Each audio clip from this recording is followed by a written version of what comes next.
Happy New Year! We have officially made it into the new year. We are past all the fun of the holidays, but we need to start talking about what we're going to be doing in our vegetable gardens because it's winter. It's winter in Florida and we are in prime vegetable season. So no matter what happened in 2022, whether you really enjoyed the holidays and didn't take care of your vegetable garden, it doesn't matter. We start fresh today. So let's talk about what to plant in January, some tips for January, and of course, we're going to talk about what our final December harvest numbers were. So let's get going. So when it comes to December, I think me, like many of you, we focused on family. We focused on the holidays and we really didn't do much out here. And that is completely okay. And then we had a freeze, which just really made us go like, ugh. So numbers may be high, numbers may be low, but here's the thing. Last year, I harvested nothing, absolutely nothing in December. So I was very proud of myself that the fact that I harvested anything this year. And so our final number in December was I harvested just under half a pound of little this and that. Had a couple tomatoes come in, had a couple peppers come in, had a couple oranges come in, and that's where we ended December. So let's talk about January and what are we gonna go and plant? So when it comes to January, we're really continuing what we started before the holidays, and that is cold weather crops. And the great thing about many of the cold weather crops is they have a very short turnaround from planting, whether you do seeds, transplants, doesn't matter. They have a pretty quick harvest time. So the fact that we're in the middle of winter, don't worry about that may not leave you enough time, because some of the things we're going to talk about, you don't need all that time. So we need to talk about first lettuce. Consider doing lettuce, and you have lots of options. I grabbed this packet of Little Gem before all the Christmas stuff came out at Home Depot and Lowe's. I grabbed a couple of these seed packets, and I'm going to be doing some Little Gem. I'm going to also use some of my pre-harvested seeds from my other crops of romaine lettuce. I have that new type of romaine. It apparently went to seed. I don't know if the cold did it or if it was just too hot leading up to the cold, but I got more seeds, so we'll reseed it. And then I'm also going to be doing Butter Crunch, because who doesn't? Oh, Butter Crunch is such a good lettuce. And those things only take about 60 days till you usually get your first harvest, if not earlier. And then you harvest and harvest and harvest until it gets too hot out. So right now is a good time of year, even if we get another round of cold. This has been weird weather for the winter. Oh my gosh. So consider lettuce. Solely recommend doing this, whether you do it from seed or you do it from transplants, or you just do it from like your food scraps, which is bunching onions, AKA scallions, AKA green onions. They are, again, a really fast turnaround crop, but like if you're feeling nervous about getting onions started, like literally go to Publix, buy the green onions, use the green onions, and then take this bottom part and you just put it in a pot or your raised bed or in ground, and within, I don't know, 28 days you'll have another harvest pretty quickly. And I think that's really important right now, just because this has been such a weird winter for us. I mean, honestly, I've lived in Florida for well over 30 years. We've never had a Christmas like this. But we do know January gets cold weather, so having some of these fast turnaround crops would be really important depending on how squirrely the weather is. And these are also a good one because depending on what your lighting situation is in your house, you could actually just do like a small dirt pot in your house. And as long as it gets 4-6 hours of sun at that window, you may turn it around really fast. And because they're so compact with how much you can grow, this could be easily one that you could put in a 1-gallon pot, put it out on a patio or in a sunny area on a driveway, and then if we get another cold snap, pull it in really quickly, because they can take cold temperatures, but they may not be like super thrilled about below freezing. So I would really consider doing bunching onions. Now, one of the things we should always be considering when we're in the winter time is brassicas. So whether it's cauliflower, broccoli, you want to do cabbage, you can do Brussels sprouts, all those are in the brassica family. But the difference is that versus like our bunching onions and our lettuce, these are not as fast of a turnaround. And so they're going to be a little bit more at risk from if we get some freezing temperatures. Though you can do like coverings.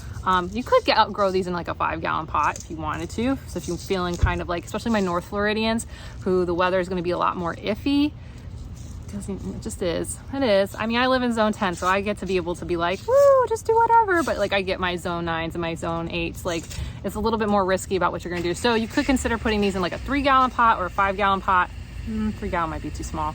I would say, let me think about that. Might be able to get away with it in a 3-gallon. but that would allow you to kind of move it in and out depending if we get another round of freezes. But I would highly encourage that you get these going in January, especially if you're going to do them by seed, because really what we're going to try to be fighting against a little bit later down the road is pest pressure. And we know that things like the cabbage moth, which are white butterflies, will be returning as everything starts to heat up. So especially my central and my south Floridians, like this is the time of year to get these going if you want to go straight from seed. And even if you live in North Florida, consider doing them in seeds, but then just covering your trays and bringing them in in case or when we get our next cold front through, and you should be in a pretty good spot. And to kind of continue the cold weather crops that you should consider for January, consider things like carrots, radishes, and beets. Those also have pretty quick turnarounds. And with things like radishes, beets, and carrots, you can use the greens on them, whether you're gonna make vegetable stock or you're gonna use them in salads, or I don't know what else. You guys tell me in the comments what else you can use the greens for. And that's one of the things that we really like, are things that put out greens that we can use. So even if we get some squirrely weather, we haven't lost out totally on this harvest season. Now, something to consider for my central and my south Floridians is maybe getting some warm weather crops started from seed.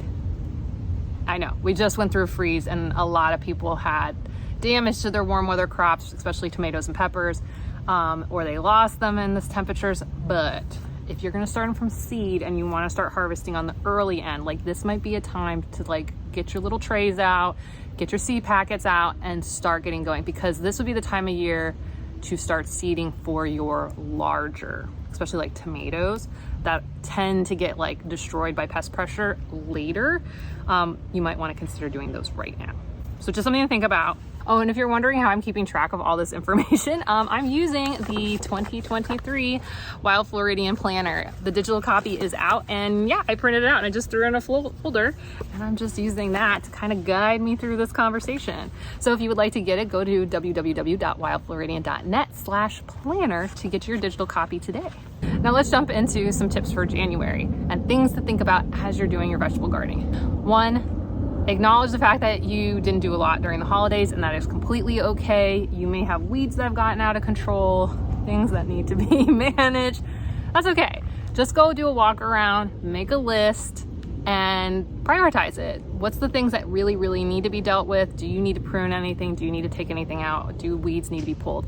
And this is a really good time, if you think about it, because we just had a nasty cold front. A lot of our tropical invasive weeds are not happy right now and are pretty susceptible to dying off if they didn't already die off. So this would be a great time to go around and, kill some invasive weeds. Another thing to consider, and actually I saw this, I wish I would remember who gave this tip, but it was in one of the gardening groups. Actually, it was a native gardening group for Florida. And they had made a really good point. If we get another cold snap where we're gonna hit freezing temperatures, consider, while you shouldn't run your sprinklers for most plants, consider dousing the tropical invasives with water so that they actually freeze and may die back pretty well enough that you don't have to do additional pulling. So something to look out for during this time. Now, another thing that you really should keep in mind is that while we got the weirdest freeze in the history of Christmas in the last 30 to 40 years, January is typically when we start to get cold snaps. So make sure that any cold weather protections that you use during the Christmas freeze or considered using, maybe we didn't put them out there like me because we're just like, it's the holidays, I don't want to worry about it. This would be a really good time to make sure that you have those on hand so that in case we get another cold front through here, we're ready to go and protect some of our plants, especially one of the ones that maybe they made it through this last round of freeze, but like they got pretty damaged and they might not make it through another round. And those will be especially things like our bananas or papayas. They're gonna just tend not to be really happy. And if you go back to, and I'll link the video in the description and I'll post it up here at the end of the video, there were a lot of great comments and tips from people who went through the freeze during Christmas for what they did and what areas they did it for. So I would definitely check out the comments there because you may find some tips that will work really, really well for you and your specific area. And the crazy thing is, while we're worried about cold, one of the things we actually need to watch out for, especially if we're establishing a winter vegetable garden, is the fact that we're in the dry season and we're not getting as much rain. Except we have been getting kind of some weird weather, so we've been getting a lot more rain than we typically do. But typically, January is a very dry month. And unlike some of our drier months a couple months ago, the water table, like basically the water in the ground is dropping and dropping and dropping. So even though a plant maybe in November or December would have typically gotten through, it may start to struggle with water needs in January because that water table is so low. And typically when we get storms, they're just more of a sprinkle. They're not like the deluges like we get in the summertime. So they don't necessarily penetrate the ground as deeply. And we've been getting crazy weather. So not only were we cold, but here we are back in the 70s today, and I'm wearing a tank top right around New Year's. But what does that matter? Well, that means evaporation is going to accelerate. So we don't have as much water coming in, but water is going to go away pretty fast. And because of we're not going to get as hot and the surrounding waters aren't as hot, that means that we're typically not going to get as much storm weather. So make sure you have a plan. Now that you're past the holidays and you can focus on this, think about things like whether you're going to use sprinklers or what days are you going to go out and hose your plants. And then especially if you're going to go plant seedlings, definitely need to have a game plan for keeping that soil hydrated, especially with some of these seeds that I recommended. They're very tiny and they sit right at the surface level and they have a much higher odds of drying out. So having spray bottles and light misters, you don't want to deluge them with like a hose because then you'll just like splash them all over the place and then you won't have any seeds. So just consider that, even including if you're doing trays, because you're going to want to help keep them wet, not too wet, but just moist enough because evaporation will be happening still at a pretty high rate. Even though it's really warm today and I'm wearing a tank top, it's actually a really great time of year to do the big projects. So what I really recommend that you guys do is consider arch trellises, raised garden beds. If you got to move a lot of like soil and mulch, this would actually be the better time of year. Oftentimes I do it in the middle of summer, which I don't know why I do it, but I just tend to do it. But this would be the time of year, and I'm actually going to take my own advice because over the next couple weeks of videos, what you're going to see is we're going to start transforming our backyard into its own vegetable garden. So hang around and check out for that.